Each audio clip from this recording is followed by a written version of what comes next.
तो आज हम लोग देखने वाले हैं ऑपरेटिंग सिस्टम की सीरीज में मॉडर्न ऑपरेटिंग सिस्टम के बारे में। देखिए, पहले यूनिट में ही ये चैप्टर्स होते हैं और एकेडमिक पॉइंट ऑफ व्यू से अगर आप ऑपरेटिंग सिस्टम को पढ़ रहे हैं तो आज के वीडियो में आपको क्या क्या मिलेगा वो मैं पहले आपको बता देता हूं ताकि आपको समझ में आ जाए कि इसको देखना है या स्किप करना है।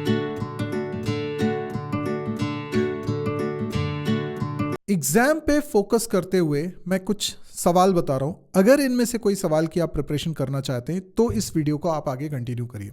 जैसे अगर आप मल्टीटास्किंग के बारे में जानना चाहते हैं, देखो इस पे सवाल बनते हैं, इसलिए मैं वही टॉपिक्स बता रहा हूं जिन पे सवाल बनते हैं। मल्टीटास्किंग, मल्टी यूज़र या फिर मल्टी प्रोसेसिंग क्या होती है, या हो सकता है वर्चुअल मेमोरी के बारे में पूछ रहे हैं, what is virtual memory, security, networking, then kernel के बारे में पूछेंगे।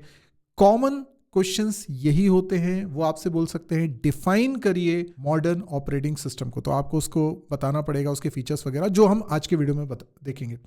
हमें मॉडर्न ऑपरेटिंग सिस्टम के कैरेक्टरिस्टिक्स पूछ सकते हैं, लिस्ट करना है हमको कैरेक्टरिस्टिक्स मॉडर्न ऑपरेटिंग सिस्टम के। देन हमको कंपेयर करने को बोला जा सकता है कि क्योंकि टॉपिक है इवोल्यूशन ऑफ ऑपरेटिंग सिस्टम, तो जो पहले के ऑपरेटिंग सिस्टम थे जिसमें बैच ऑपरेटिंग सिस्टम था, टाइम शेयरिंग ऑपरेटिंग सिस्टम था, उसके साथ कंपेयर करते हुए ये मॉडर्न ऑपरेटिंग सिस्टम कैसा है, इसका कंपैरिजन आपसे पूछ सकते हैं।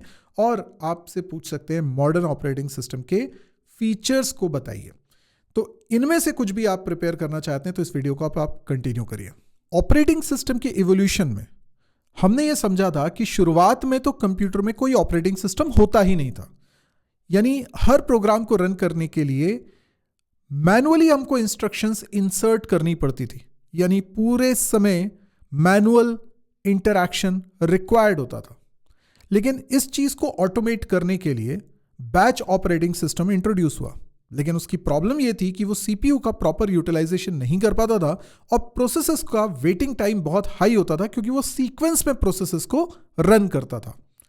अब इसको इंप्रूव करने के लिए टाइम शेयरिंग ऑपरेटिंग सिस्टम आया, जिसमें हम देखते हैं कि सीपीयू का यूटिलाइजेशन बढ़ जाता है क्योंकि राउंड रॉबिन शेड्यूलिंग वहां पर इस्तेमाल होती है, जिसका मतलब यह है कि एक साथ बहुत सारी प्रोसेसेस डिमांड कर सकती हैं प्रोसेसर का टाइम, और उन सबको एक क्यू में, सर्कुलर क्यू में लगाया जाएगा और थोड़ा थोड़ा टाइम, एक टाइम स्लाइस जिसको हम बोलते हैं, टाइम क्वांटम हम बोलते हैं, वो सभी प्रोसेसेस को अलॉट करेगा ऑपरेटिंग सिस्टम, और उसके हिसाब से उतना उतना टाइम प्रोसेसर बारी बारी से इन प्रोसेसेस को दे रहा है और उनको एग्जीक्यूट कर रहा है।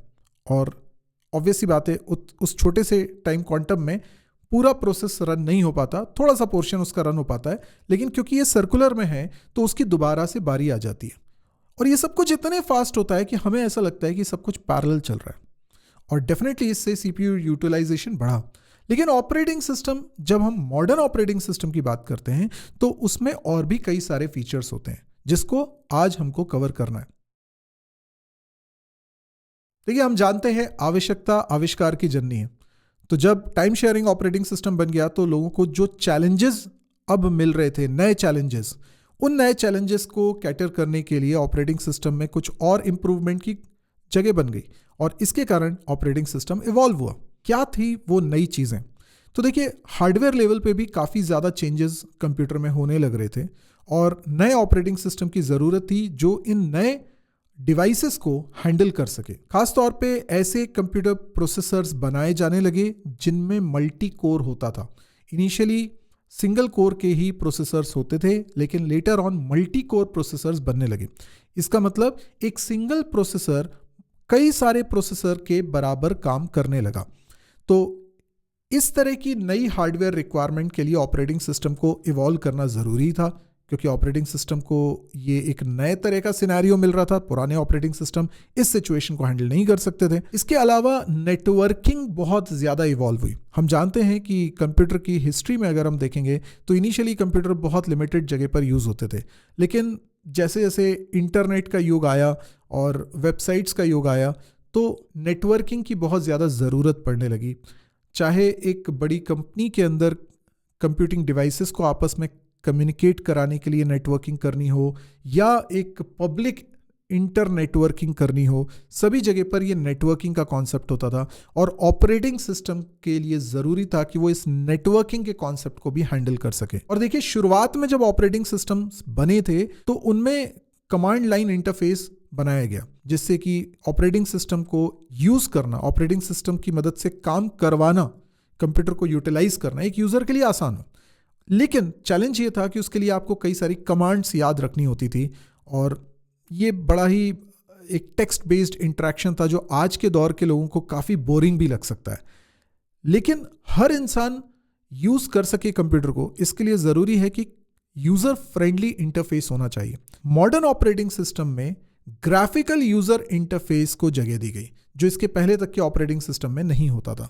और ग्राफिकल ऑपरेटिंग सिस्टम का मतलब ही ये है कि आपके पास विजुअल इंडिकेटर्स होते हैं, आप माउस का यूज़ करते हैं, आप क्लिक करके चीज़ों को सेलेक्ट करते हैं, तो ये आपके लिए ज़्यादा कन्वीनियंट होता है बजाय इसके कि आप टेक्स्ट बेस्ड कमांड्स लिखते हैं। और मॉडर्न ऑपरेटिंग सिस्टम के इसी एक फीचर की वजह से हर व्यक्ति जो नॉन टेक्निकल भी है वो कंप्यूटर को कर पाता है यूज़। और देखिए, अब इतना ज़्यादा कॉम्प्लेक्स सिस्टम हो गया, नेटवर्किंग आ गई, तो सिक्योरिटी के कंसर्न्स भी थे। तो ऑपरेटिंग सिस्टम के पास ये भी खूबी होनी चाहिए कि वो सिस्टम को सिक्योर भी रख सके। तो इसका मतलब इन सब रिक्वायरमेंट के चलते ज़रूरत थी और एडवांस्ड इंटेलिजेंट ऑपरेटिंग सिस्टम की, और इसी कारण जन्म होता है मॉडर्न ऑपरेटिंग सिस्टम का। चलिए, let's talk about the definition of modern operating system, और एग्जाम पॉइंट ऑफ व्यू से ये काफी इंपॉर्टेंट है।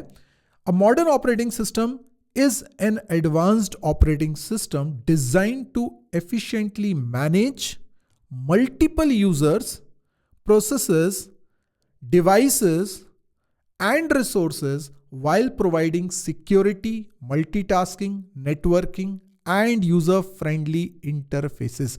इनको आप याद कर लीजिए। ये सारे जो पॉइंट्स हम बोल रहे हैं अभी डेफिनेशन में, ये शब्द हैं, इन्हीं को आपको इलैबोरेट करके अपने वेरियस क्वेश्चंस के आंसर बनाने पड़ेंगे। इसलिए इन सभी शब्दों को हमें समझने की ज़रूरत है। तो बारी बारी से हम इन शब्दों को समझते हैं।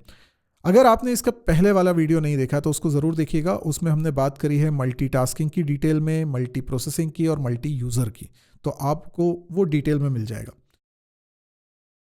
तो हम बात करते हैं की objectives of modern operating system की क्या इसका एम था, मॉडर्न ऑपरेटिंग सिस्टम बनाने का मेन एम क्या थे। तो सबसे पहली बात तो ये है कि जो CPU यूटिलाइजेशन है उसको बहुत बेहतर करना है।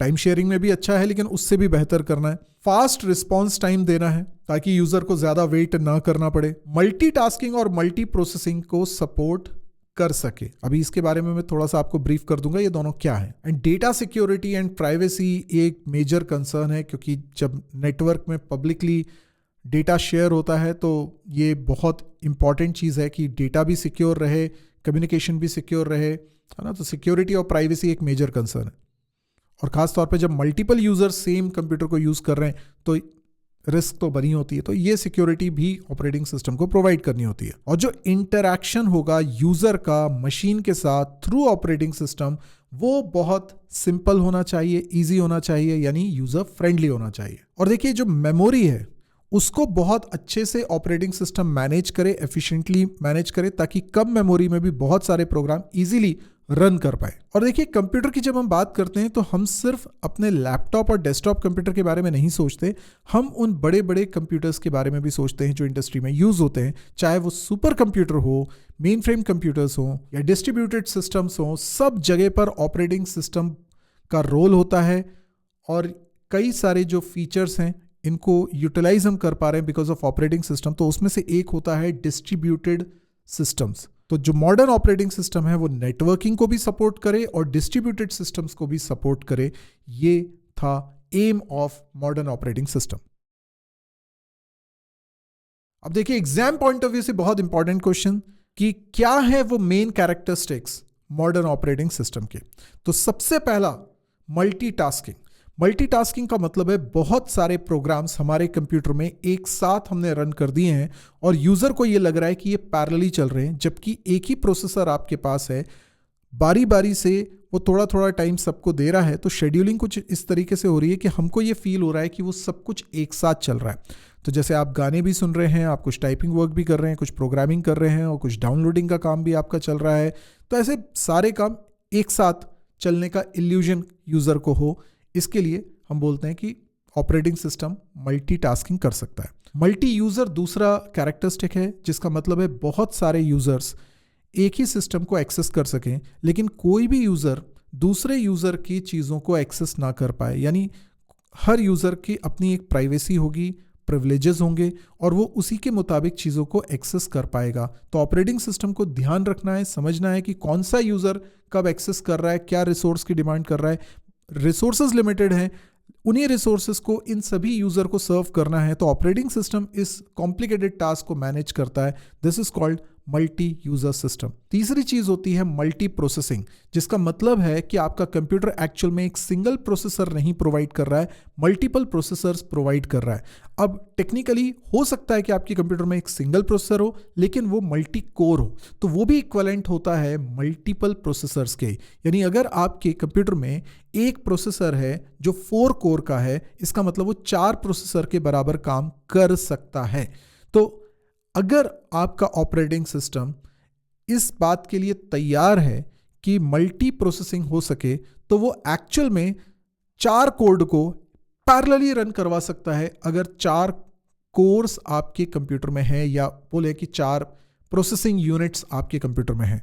और फिर बात करते हैं वर्चुअल मेमोरी की। वर्चुअल मेमोरी एक और कैरेक्टरिस्टिक है मॉडर्न ऑपरेटिंग सिस्टम का। वर्चुअल मेमोरी एक्चुअल में क्या होता है, देखिए कोई भी प्रोग्राम, कोई भी एप्लीकेशन आपके कंप्यूटर की अगर एग्जीक्यूट होनी है, रन होनी है, तो ये ज़रूरी है कि वो पहले रैम में आए। RAM is random access memory. इस मेमोरी में आए बिना प्रोग्राम रन नहीं हो सकता। अब ये मेमोरी लिमिटेड साइज की है और बहुत सारे प्रोग्राम्स रन होने हैं। तो अब इतने सारे प्रोग्राम्स को कम रैम में कैसे जगह मिलेगी? कोई प्रोग्राम अपने आप में बहुत ज़्यादा बड़ा भी हो सकता है, तो अब कैसे मैनेज होगा? तो जब रैम में जगह कम पड़ती है, तो operating system secondary memory storage में से कुछ जगह यूटिलाइज कर सकता है as an extension of RAM. मतलब हार्डवेयर पॉइंट ऑफ व्यू से वो रैम से अलग है, वो सेकेंडरी स्टोरेज है, लेकिन सेकेंडरी स्टोरेज को रैम की तरह यूज करना, कुछ हिस्सा सेकेंडरी स्टोरेज का रैम की तरह यूज करना। तो रैम अगर हमारी कम भी है, लेकिन जरूरत है कि भाई रैम की और ज़रूरत है, क्योंकि बहुत सारी प्रोसेसेस रन करनी है, तो ऑपरेटिंग सिस्टम इतना स्मार्ट है कि वो क्या करेगा, वो सेकेंडरी स्टोरेज की कुछ मेमोरी को यूटिलाइज करेगा एज रैम। बाकी वर्चुअल मेमोरी को और डिटेल में हमें आगे पढ़ना रहेगा, लेकिन अभी के लिए इतना काफी। और इसका एडवांटेज होता है बेटर मेमोरी यूटिलाइजेशन, और बहुत सारे प्रोग्राम्स भी एक साथ रन हो पाते हैं। यानी आपको कभी कंप्यूटर ये नहीं कहेगा कि सॉरी मेमोरी में जगह नहीं है, मैं इस प्रोग्राम को रन नहीं कर रहा। ऐसा नहीं होगा, वो मैनेज करेगा बेचारा। अगला कैरेक्टरिस्टिक है ग्राफिकल यूजर इंटरफेस, जिसके बारे में मैंने बोला ही आपसे कि आपको एक ग्राफिकल स्क्रीन मिलती है, ग्राफिकल इंडिकेटर्स मिलते हैं, बटन्स मिलते हैं, बॉक्सेस मिलते हैं, आप टाइपिंग भी कर सकते हो, आप क्लिक भी कर सकते हो। तो ये सारी चीज़ एक्चुअल में यूजर के लिए मशीन को यूज करना आसान बनाने के लिए होगा, और एक नॉन टेक्निकल पर्सन भी इजीली मशीन को यूज कर पाएगा। तो जो इंटरफेस है जिससे इंटरैक्ट कर रहा है यूजर, वो ऑपरेटिंग सिस्टम ही प्रोवाइड करता है, तो वो है ग्राफिकल यूजर इंटरफेस। और मॉडर्न ऑपरेटिंग सिस्टम प्रोवाइड करते हैं एडवांस्ड फाइल सिस्टम्स, जिसका मतलब ये है कि कंप्यूटर के अंदर जो भी डेटा रखा हुआ है वो लॉजिकल एंटिटी फाइल के रूप में रखा हुआ है। अब इन फाइल्स पे कुछ एडिशनल इंफॉर्मेशन ऑपरेटिंग सिस्टम रखता है, जिसको हम मेटा डेटा बोल सकते हैं। उस मेटा डेटा के तहत वो ये भी इंफॉर्मेशन रख रहा है कि कौन सा यूजर इस फाइल को एक्सेस करने का हक रखता है, कौन सा नहीं रख सकता। तो सेम फाइल है, सेम डेटा है, पर कोई यूजर एक्सेस कर पा रहा है, कोई नहीं कर पा रहा है। तो वो फाइल के ऊपर एक्सेस कंट्रोल और परमिशन जैसे फीचर्स भी प्रोवाइड करता है, इसीलिए इसको बोलते हैं एडवांस फाइल सिस्टम। और एडवांस फाइल सिस्टम का एक फीचर ये भी है कि वो फास्ट रिट्रीवल प्रोवाइड करता है, जो आपको डेटा चाहिए वो फास्ट आपको मिल जाए। अगला कैरेक्टरिस्टिक है नेटवर्किंग कैपेबिलिटीज प्रोवाइड करना। इसका मतलब दो डिवाइसेस के बीच में कम्युनिकेशन बहुत इजीली हो सके। सो ओवर द नेटवर्क हो सकता है कि एक ऑफिस है, एक कंप्यूटर को आप यूज कर रहे हो, और एक प्रिंटर है जो बहुत सारे कंप्यूटर्स के बीच में शेयर हो रहा है। तो अब ऑपरेटिंग सिस्टम उस रिसोर्स को आपके लिए यूज करवाएगा। तो ये रिसोर्सेज आपस में कनेक्ट कैसे हैं, ये डिवाइसेस आपस में कनेक्ट कैसे हैं? तो it is because of the networking. तो वो नेटवर्किंग की कैपेबिलिटीज को यूटिलाइज करने का दम रखता है मॉडर्न ऑपरेटिंग सिस्टम, जिसके कारण आप नेटवर्क में मौजूद रिसोर्सेज को यूटिलाइज कर पाते हो। नेटवर्किंग में दो डिवाइस आपस में कम्युनिकेट करते हैं, दो एप्लीकेशंस आपस में कम्युनिकेट करती हैं, और इन सब के लिए जो बेसिस प्रोवाइड करना होता है वो मॉडर्न ऑपरेटिंग सिस्टम प्रोवाइड करता है। और यही नेटवर्क कैपेबिलिटीज़ हैं जिसके कारण आप रिसोर्सेज की शेयरिंग कर पाते हैं। एक ही प्रिंटर है 10 कंप्यूटर के बीच में, और वो कोई भी उसमें प्रिंट कमांड दे सकता है। तो अब एक साथ दो लोगों ने दे दी कमांड तो क्या होगा? ये सब कुछ मैनेजमेंट कौन करता है? Operating system. Resource sharing efficient way में ऑपरेटिंग सिस्टम के कारण होता है। सिक्योरिटी एंड प्रोटेक्शन, ये भी ऑपरेटिंग सिस्टम का एक कैरेक्टरिस्टिक है, जिसके कारण आप जैसे लॉगिन करते हो, अपने कंप्यूटर सिस्टम में लॉगिन करते हो, तो ये भी तो एक सिक्योरिटी का फीचर है। वो आपको आपके लॉगिन क्रेडेंशियल से पहचानता है। तो यूजर ऑथेंटिकेशन सिस्टम प्रोवाइड करता है, एक्सेस कंट्रोल सिस्टम प्रोवाइड करता है, कौन सी फाइल आप एक्सेस कर सकते हो, कौन सी नहीं कर सकते हो। जरूरत पड़ने पर एनक्रिप्शन प्रोवाइड करता है सो दैट डेटा सिक्योर रहे। कई तरह के जो थ्रेट्स हो सकते हैं, मेलवेयर वगैरह, इनसे बचाने का काम भी ऑपरेटिंग सिस्टम करता है। और ये मॉडर्न कंप्यूटिंग के लिए एक बहुत ही एसेंशियल कैरेक्टरिस्टिक है। चलिए अब हम बात करते हैं मॉडर्न ऑपरेटिंग सिस्टम के कोर कंपोनेंट्स के बारे में। ये भी एग्जाम पॉइंट ऑफ व्यू से बहुत इंपॉर्टेंट है। तो यहां पर कौन कौन से हमें कंपोनेंट्स देखने को मिलते हैं? सबसे पहले हम बात करते हैं कर्नल की। बहुत सारे स्टूडेंट इसमें कंफ्यूज होते हैं कि कर्नल क्या होता है, हालांकि इसके बारे में भी हम आगे चल के डिटेल में पढ़ेंगे। प्रोसेस मैनेजर होता है जो बहुत सारी प्रोसेस को मैनेज करता है, मेमोरी मैनेजर होता है, फाइल सिस्टम मैनेजर होता है, डिवाइस मैनेजर होता है। अब कर्नल का काम क्या होता है? This is called heart of operating system. यही वो कोड है जिसके द्वारा सीपीयू अपना काम करता है, मेमोरी अपना काम करता है, वेरियस डिवाइसेस अपना काम करते हैं, उनको चलाने वाला कोड इसी के अंदर होता है।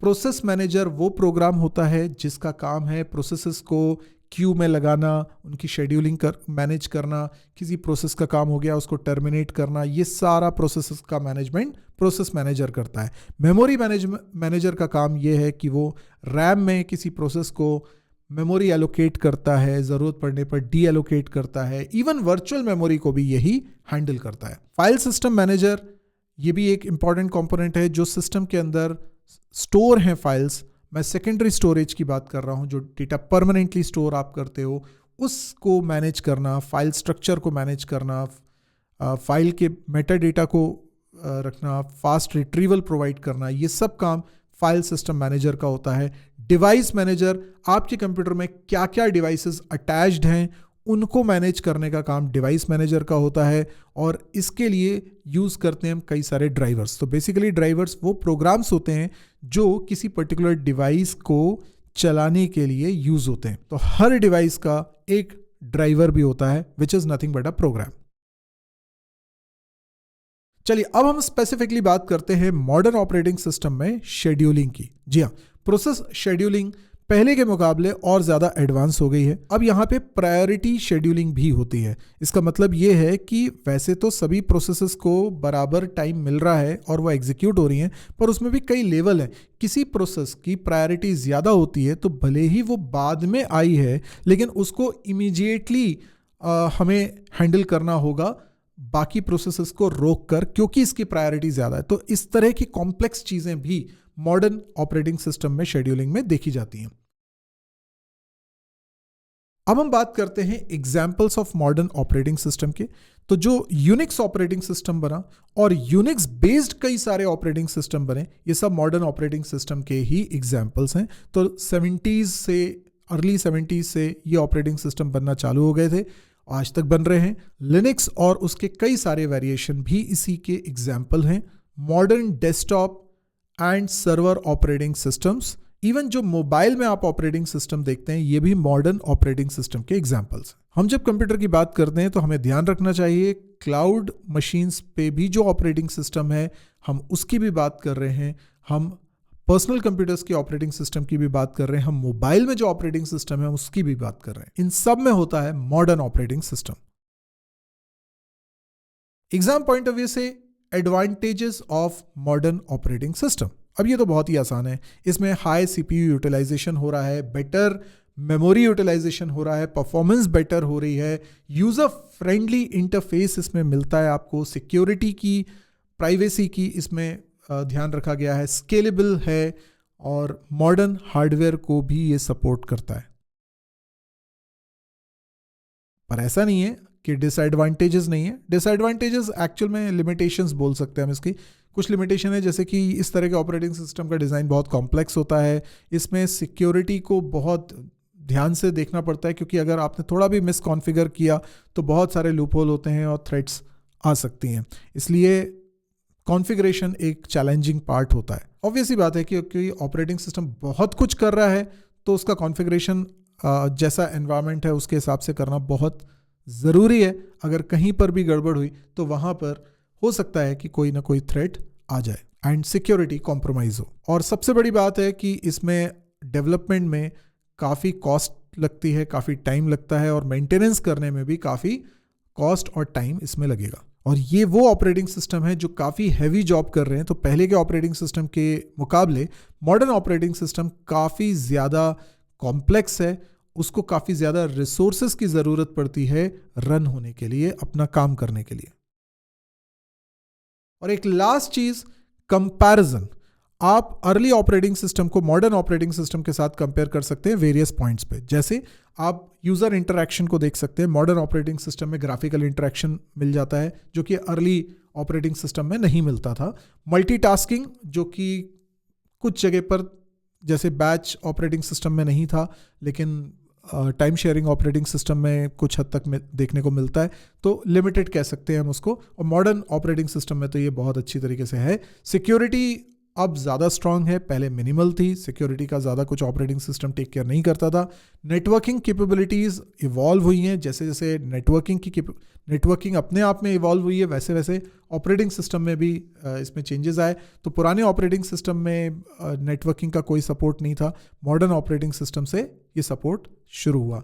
मेमोरी मैनेजमेंट बहुत ही बेसिक लेवल पर होता था पुराने ऑपरेटिंग सिस्टम में, और अब तो देखो वर्चुअल मेमोरी वगैरह आ गया तो काफ़ी कॉम्प्लेक्स तरीके से मैनेज होता है। तो ये कुछ सिंपल सा कंपैरिजन था। तो आई होप आपको ये वीडियो समझ में आया होगा। अब देखिए, अगर आपको वीडियो समझ में आया, लाइक करना है नहीं करना है ये आपकी चॉइस है। अच्छा लगे तो लाइक करना, नहीं तो मत करना। लेकिन अगर ये एग्जाम पॉइंट ऑफ व्यू से आपको इंपॉर्टेंट लग रहा है तो आप नहीं चाहोगे कि इस तरह के सीरीज आपसे मिस हो, तो सब्सक्राइब कर लो, पहले बेल आइकन को प्रेस कर लो ताकि कोई भी वीडियो आपसे मिस ना हो। कमेंट देकर बताइए कैसा लगा आपको वीडियो। आज के लिए इतना ही। Thank you, good bye.